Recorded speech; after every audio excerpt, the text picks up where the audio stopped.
Start your day with morning traffic.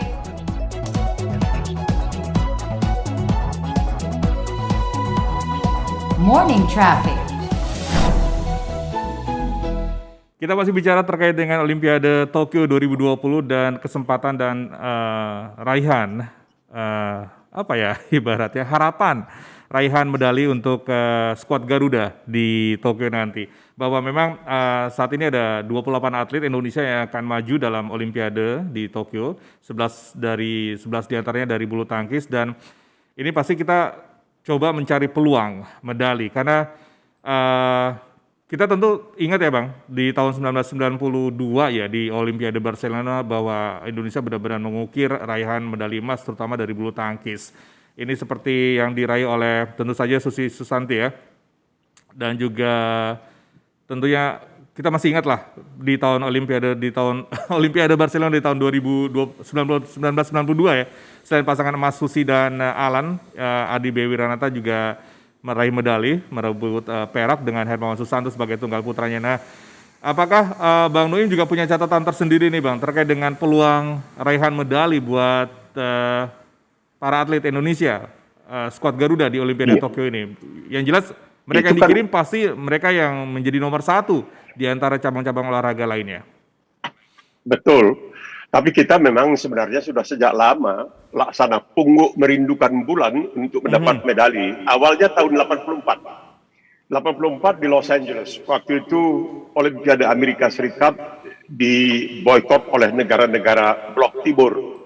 Jadi biasanya negara-negara Blok Timur itu menguasai monopoli angkat besi. Nah waktu itu mereka tidak ikut. Karena Amerika waktu itu protes tahun 1980 karena Uni Soviet masuk ke Afghanistan sehingga Olimpiade Moskow diboikot. Moskow membalas tahun 84 di Los Angeles memboikot Olimpiade di Amerika. Disitulah tampil pengangkat besi kita kelas ringan namanya Maman Suryaman. Saya masih ingat betul. Dan sebelum pertandingan itu di sebuah universitas kalau saya tidak salah. Jadi venue-nya itu tempat arenanya itu sebuah universitas di California.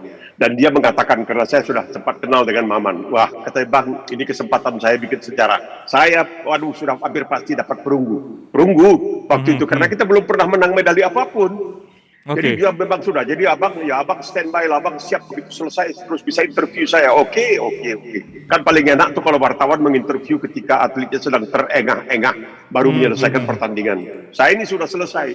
Tahu-tahu dipanggillah Maman Suryaman dengan kemungkinan sudah 99% akan mencetak medali perunggu. Biarpun perunggu tapi itu medali pertama dalam Olimpiade untuk Indonesia. Tahu-tahu di situ datanglah seorang petinggi dari Indonesia yang menuntut bersikeras bahwa Maman harus diberikan sedikit penataran tentang ideologi di Indonesia dan sebagainya sehingga waktu dia mau naik ke atas itu kan ada waktu 2 menit sejak dipanggil dan harus angkat tuh. Waktu sampai ke sana waktunya habis. Jadi dia tidak bisa mengangkat. Waduh, dia menangis ke saya. Tolong Bang, saya mau menjelaskan kepada rakyat Indonesia kenapa saya gagal. Sudah selesai.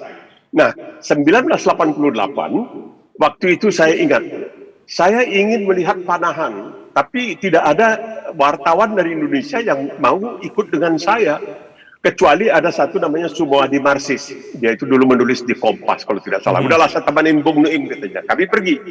Disitulah Indonesia bikin kejutan, karena waktu sudah selesai pertandingan final itu, Korea Selatan nomor 1 putri ya, Indonesia dan Amerika sama poinnya. Indonesia, Amerika sama poin. Maka dilakukan kalau macam penalty shootout ya begitu kira-kira. Indonesia menang. Waduh, dapat medali perak. Itu menangis. Saya ingat mikrofon saya mewawancarai para pemanah itu sampai basah itu karena mereka menangis. Itulah pertama kali Indonesia memenangkan medali bukan dalam bulu tangkis ya. Waktu itu belum ada bulu tangkis. Bukan dalam 4 tahun kemudian baru ada bulu tangkis. Memenangkan medali dalam panahan beregu putri. Itu luar biasa, itu kemenangan luar biasa untuk Indonesia. Nomor 2 mengalahkan Amerika dalam shootout, memang tidak bisa mengalahkan Korea. Nah, saya mesti segera berangkat ke studio untuk melaporkan ini kepada rakyat Indonesia. Jadi maaf cakap, ini suatu kesombongan juga ya. Mudah-mudahan Allah SWT mengampuni. Saya lah yang pertama memberitahukan kepada rakyat Indonesia bahwa Indonesia telah berhasil meraih medali pertama dalam Olimpiade, medali perak untuk panahan bergu itu tahun 1988. Baru 1992 di Barcelona seperti yang Hadi katakan tadi, kita mulai karena bulu tangkis diikut sertakan dan kita mulai misalnya melalui Susi dan lain sebagainya. Karena Susi ini saya ingat orangnya sangat sopan santun ya. Jadi pernah di Beijing saya mencoba untuk mengatakan jangan mau dong ditakut-takutin semua pemain-pemain lawan seperti itu. Ya dia bagi orang Indonesia itu sopan santun, tunduk dan sebagainya. tidak kasar. Jadi saya bahagia sekali ketika Susi memenangkan dengan Alan Budi Kusuma ya memenangkan medali emas. Dan sejak itu dalam bulu tangkis memang Indonesia boleh dikatakan ya cukup hebat lah. Tapi apakah sekarang ini masih mampu juga? Karena begini Hadi, kita tahu dalam Olimpiade pertama setelah Perang Dunia Pertama 1952 di Helsinki itu Indonesia udah ikut, tapi cuma mengirimkan 3 atlet ya, di antaranya renang dan juga kalau tidak salah loncat tinggi itu ikut. Tapi sejak itu ikut saja meramaikan, tapi tidak pernah membuat prestasi. Pernah di dalam Olimpiade 1984 di Los Angeles itu kita punya pelari lupa saya namanya 100 meter dia pernah bikin kejutan juga tapi tidak sampai masuk ke final. Waktu itu Carl Lewis yang menjadi juara. Jadi ada harapan sebenarnya atlet-atlet kita itu kalau dibina dengan baik masih bisa. Karena jangan lupa orang Indonesia itu pernah menjadi manusia terkencang di Asia. Siapa dia? Pelari 100 meter dalam Asian Games 1962 di Indonesia. Dia seorang dokter.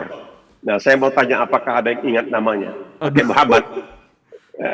Itu dia siapa? Tahun 62. Pelari terkencang di Asia. Wah, badannya tinggi besar.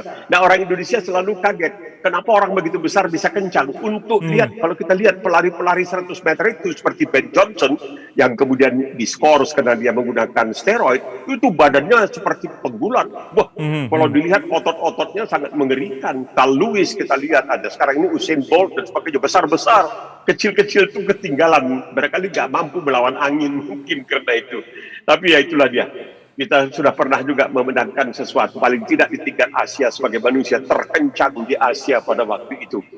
Seorang dokter yang kemudian banyak bergerak di bidang olahraga. Nah, ini kembali sekarang ke Tokyo.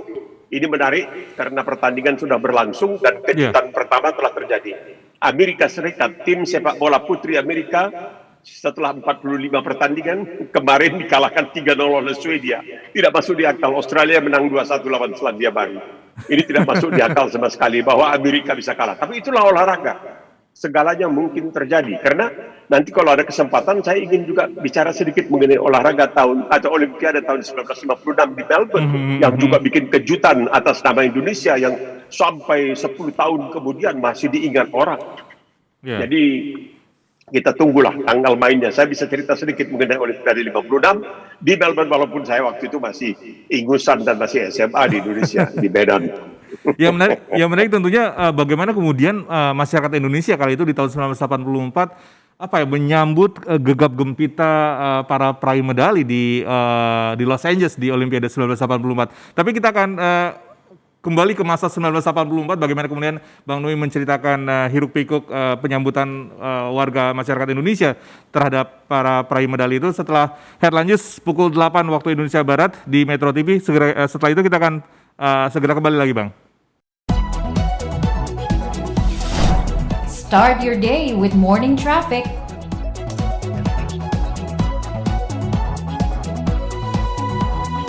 Morning traffic.